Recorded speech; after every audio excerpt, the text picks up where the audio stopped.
Giữa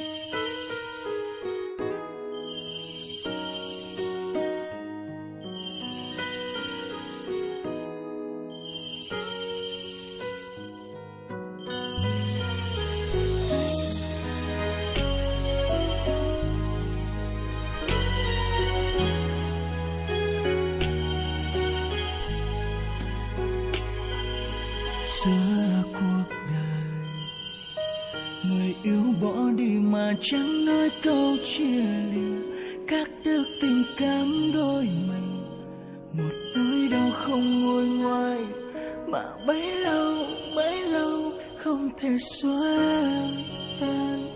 Bao tháng năm mình bên nhau, đặt trong anh ngàn nỗi đau. Có lẽ hiện tại phải quên hay sao? Hãy cùng nhau mất tất cả buông xuôi vì mọi thứ không mong chờ ai. Nào mà nếu kéo nhau mà mang cho nhau bao nhiêu ưu tư hàng ngày, thì đời này anh đã biết chắc sẽ mất người.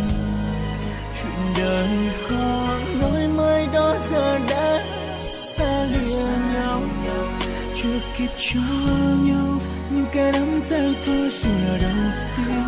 Chẳng cho nhau cơ hội thì làm sao hiểu được nhau, hiểu được ai.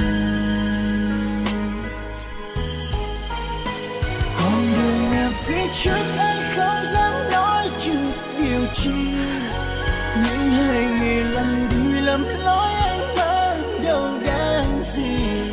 Những nỗi giận hơn mình cũng hiểu nhau nhiều hơn, qua chặng đường dài chặng đường trong cái ngày đó. Có phải mình đến với nhau bao khó khăn, hiểu rằng câu chia tay em sẽ nói ra ngay trong lúc này.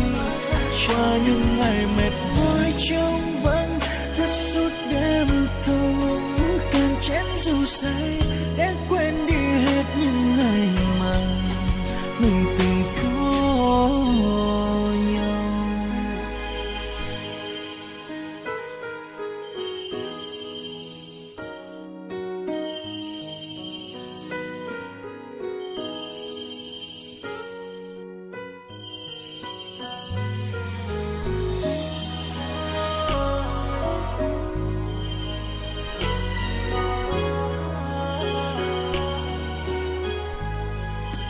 Đặt trong anh ngàn nỗi đau, có lẽ hiện tại phải quên hay sao? Hãy cùng nhau mất tất cả buông xuôi vì mọi thứ không mong chờ ai. Nào mà nếu kéo nhau mà mang cho nhau bao nhiêu ưu tư nặng nề, thì đời này anh đã biết chắc sẽ mất người.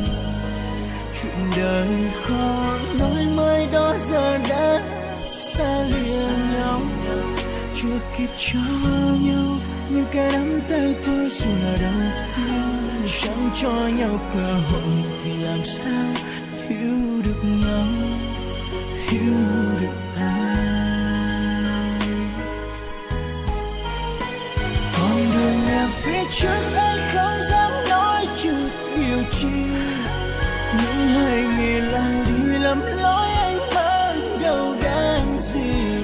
Những lúc giận hơn mình cũng hiểu nhau nhiều hơn, để bước qua chặng đường dài chặng đường trong cái ngày đó. Có phải mình đến với nhau bao khó khăn, hiểu rằng câu chia tay em sẽ nói ra ngay trong lúc này.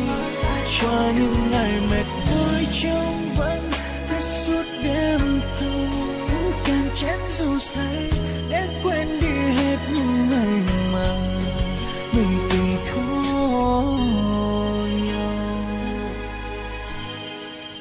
Cuộc đời em phía trước anh không dám nói trước điều chi, những hành nghề lại đi lầm lối anh mang có đáng gì. Những lúc giận hơn mình cũng hiểu nhau nhiều hơn, để bước qua chặng đường dài chặng đường trong cái ngày đó. Có phải mình đến với nhau bao khó